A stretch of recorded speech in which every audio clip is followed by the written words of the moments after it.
வணக்கம் நண்பர்களே. இன்று திருக்குறள் நடுக்குரை உரையாசிரியர் முனைவர் சு மீனாட்சி சுந்தரம் பெரியகுளம் அரசு உயர்நிலைப் பள்ளியுடைய தலைமை ஆசிரியர். இன்றைய அதிகாரம் 99 சான்றாண்மை. கடன் என்ப நல்லவை எல்லாம் கடன் அறிந்து சான்றாண்மை மேற்கொள்பவர்க்கு. உலகுக்கு நன்மை செய்தல் சான்றோர் கடன். குணநலம் சான்றோர் நலனே, பிறநலம் எந்நலத்து உள்ளதும் அன்றே. சான்றோர் குணத்தை குன்றென கொள்வர். அன்பு நான், ஒப்புரவு, கண்ணோட்டம், வாய்மையோடு 5 சால்பு ஊன்றிய தூண்.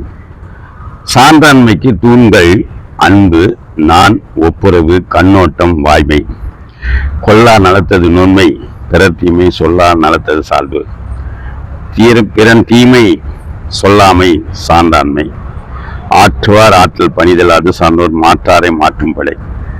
சான்றோரின் பணிவுக்கு பகைவரும் நண்பராவார்.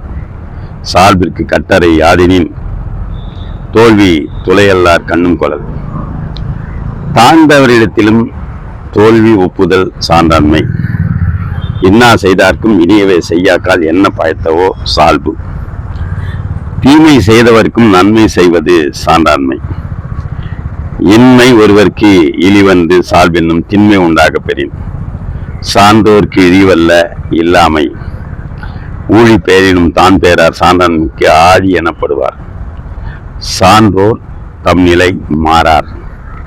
சான்றவர் சான்றாண்மை குன்றின் இருநிலைத்தான் தாங்காது மன்னோப்பறை.